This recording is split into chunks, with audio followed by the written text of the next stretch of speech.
మీరు గమనిస్తే గత 10-15 రోజులుగా అసలు అక్కడ ఏం జరుగుతుంది మాచర్ల అంటే మాచర్ల సెంట్రిక్ గానే మొత్తం ఎల్లో మీడియా కానీ ఆ పార్టీ కానీ టీడీపీ కానీ నడుపుతున్నారు. ఒక ఎమ్మెల్యేని టార్గెట్గా పెట్టుకొని ఈ నేపథ్యంలో రెండు చెప్పారు. ఒకటి, ఎన్నికల కమిషన్ అనేది ఏదైతే అంపైరింగ్ రోల్ చేయాలనో ఇక్కడ ఒక నిష్పక్షపాతంగా అటు ఇటు సైడ్ తీసుకోకుండా చేస్తాదనే మా ఆశ, చేయాలనే మా కోరిక. అందుకోసం ఎప్పుడైతే ఎన్నికల కోడ్ వచ్చినప్పటి దగ్గర నుంచి కూడా మీరు గమనిస్తే మా పార్టీ కానీ అధికారంలో ఉన్నప్పటికీ ముఖ్యమంత్రి గారితో సహా డిస్టెన్స్ అయ్యాం అక్కడికక్కడ. అలాగే ఏ నిర్ణయం తీసుకున్నా కూడా ఇద్దరికి సమానంగా ఉండే రకం ఏది తీసుకుంటున్నా కరెక్ట్ అనుకుంటున్నాం. కానీ దురదృష్టవశాత్తు ఈ ఎన్డీఏని కూటమి ఫామ్ అయినప్పటి నుంచి ఆ తర్వాత పైన ఎక్కడైతే సెంటర్లో బీజేపీ ఉన్నదో అంత పొత్తు పెట్టుకున్నప్పటి నుంచి ఎన్నికల కమిషన్కు బాబు దోమపోట్లాగా బాబు కాటో లేక బాబు వైరస్ ఏదో సోకినట్టుంది, ఇన్ఫెక్షన్ వచ్చిందేమో అని అనిపిస్తుంది. అది ఎంతవరకు పోయిందంటే ముందు అనుమానంగా ఉండేది, ఇప్పుడు నిజమని కూడా అనిపించే రకంగా ఎన్నికల కమిషన్ వ్యవహరిస్తున్న తీరు. ఇప్పుడు ఆల్ ప్రాక్టికల్ పర్పసెస్ ప్రభుత్వాన్ని ఎవరు నడుపుతున్నారంటే ఎన్నికల కమిషన్ నడుపుతోంది. ఆంధ్రప్రదేశ్ ప్రభుత్వాన్ని కాదు, ఎక్కడైనా సరే. అది ఎంత జోక్యం చేసుకుంటోంది ఇప్పుడంటే, ఇప్పుడు మీదన్న ఈ కేసుకు సంబంధించి మాచర్ల కేసులో కూడా అది కనిపిస్తుంది. అక్కడ ఆ రోజు ఈవీఎం జరిగిన సంఘటన ఏదైతే ఉందో దాని మీద మీరు పోవడానికి అసలు వీడియో ఎక్కడి నుంచి వచ్చింది దాని లేదు. అలాంటి వీడియోలు మిగిలినవి ఎందుకు రిలీజ్ చేయాలంటే వాటిని రిలీజ్ చేయాలి ఎలక్షన్ కమిషన్. నువ్వు నిష్పక్షపాతంగా వ్యవహరిస్తున్నావంటే ఎక్కడెక్కడ ఈవీఎంలు డ్యామేజ్ అయినా ఉన్నాయో అవన్నీ బయట పెట్టాలి. బయట పెడుతూ దానికి ముందు తర్వాత జరిగినవి ప్రెమిసెస్లో ఏం జరిగిందో కూడా బయటకు రావాలి. అది ఎందుకు చేయట్లా? ప్లస్ ఆ వీడియో బయటకు వచ్చింది ఎట్లొచ్చింది? వీడియో బయటకు వచ్చిందంటే మాకు తెలియదు సంబంధం లేదనడం కాకుండా ఇమ్మీడియట్ సీరియస్ కేసు పెట్టాలనా లేదా? కేవలం ఎన్నికల కమిషన్ ఆధ్వర్యంలో ఉంది కాబట్టి మిమ్మల్ని అడుగుతాం. ప్రభుత్వం ఆధ్వర్యంలో ఉంటే మమ్మల్ని ఎట్లయితే అడిగేవాళ్ళు, ఇప్పుడు ఎన్నికల కమిషన్ ఆధ్వర్యంలో అన్ని వ్యవహారాలు నడుస్తున్నాయి కాబట్టి ఎన్నికల కమిషన్ అడుగుతాం.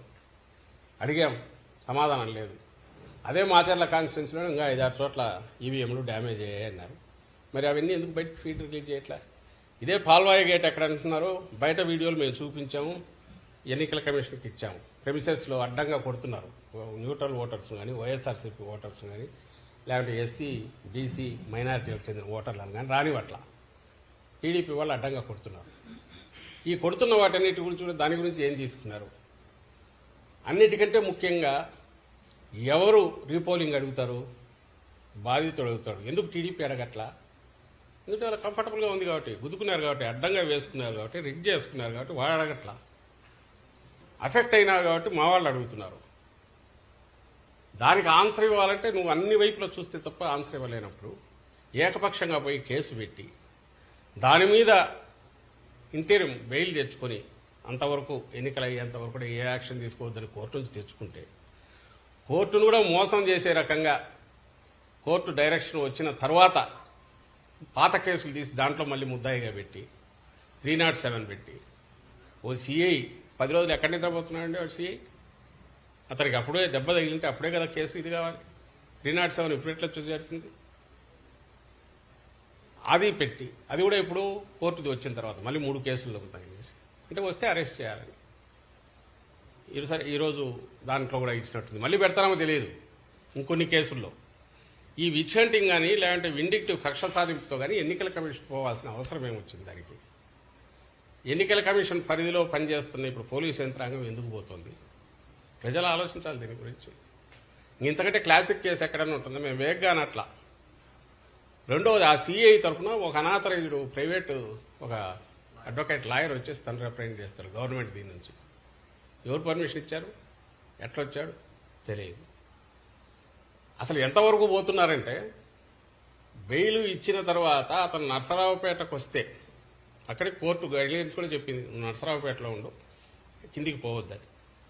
అక్కడ అతనికి సర్వేలెన్స్ పెట్టండి అంటే మేము సర్వేలెన్స్ పెట్టడానికి అతను ఇక్కడ లేడు కాబట్టి అతను పిలిపించండి, మేము సర్వేలెన్స్ పెట్టాలి కదా అంటే అది వయలేషన్ అంట.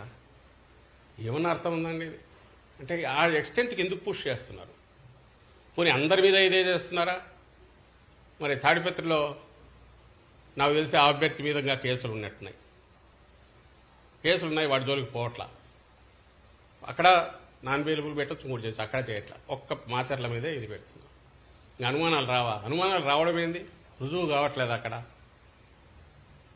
పూర్తిగా కక్ష సాధింపుతో చంద్రబాబు ఎట్లంటే ఆయన రిమోట్ కంట్రోల్తో ఆయన కానీ ఆయనకు కావాల్సిన వాళ్ళు కానీ ఆ పార్టీ నాయకులు కానీ అన్నదానికి తగినట్టే ఎన్నికల కమిషను లేదా దాని ఆధ్వర్యంలో పనిచేస్తున్న పోలీస్ యంత్రాంగం కానీ ఇతర అధికారులు కానీ పనిచేస్తున్నారేమో, వ్యవహరిస్తున్నారేమో అని ఖచ్చితంగా అనిపిస్తుంది.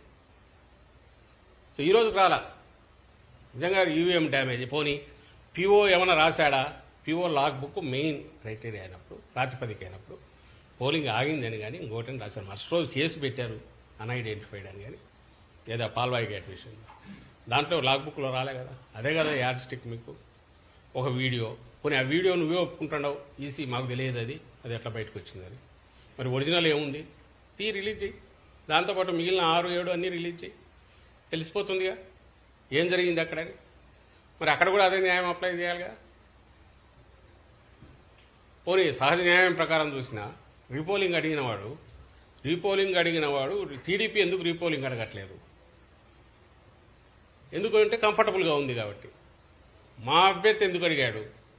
అన్యాయం జరిగిందని కాబట్టి. ఏ రకంగా చూసినా, కామన్ సెన్స్తో ఆలోచించిన, రూల్ బుక్ ప్రకారం చూసినా, ఏ రకంగా చూసినా కూడా తప్పుడు దీంట్లోనే ఎన్నికల కమిషన్ కానీ ఆ అధికారులు కానీ పోయినారని స్పష్టంగా కనపడుతున్నప్పుడు మా డిమాండ్ మళ్లీ తెరుస్తున్నాం. ఇప్పటికైనా సరే ఎక్కడెక్కడ ఈవీఎం డ్యామేజ్లు మొత్తం అంతా ఇవ్వండి. అలాగే ప్రెమిసెస్లో జరిగిన గొడవలు కానీ, మా వాళ్ళని తరిమి కొట్టినవి కానీ, అలాగే లా అండ్ ఆర్డర్ బయట జరిగినవి వీడియోలు వేసి చూపిస్తున్నాం, పట్టించుకోవట్లేదు. ఇచ్చాము ఈసీకి. వాటి మీద కూడా ఏవైతే భయభ్రాంతులను చేసే ఓటర్లను అడగకుండా అవన్నీ కూడా ఎన్నికల ప్రాసెస్ని దెబ్బతీసినట్టే కదా. మరి వాటి మీద ఏం కేసులు పెట్టారు, ఏం యాక్షన్ తీసుకున్నారు? సో ఇవన్నీ ఈ ప్రశ్నలన్నింటికీ ఎలక్షన్ కమిషన్ ఆన్సర్ ఇవ్వాల్సింది. ఏదైతే నేను ఇంతకుముందు అన్నట్టు ఇన్ఫెక్ట్ అయిందో బాబు వైరస్తో, అది ఆన్సర్ ఇవ్వాల్సిన బాధ్యత దాని మీద ఉందని మేము అనుకుంటున్నాం.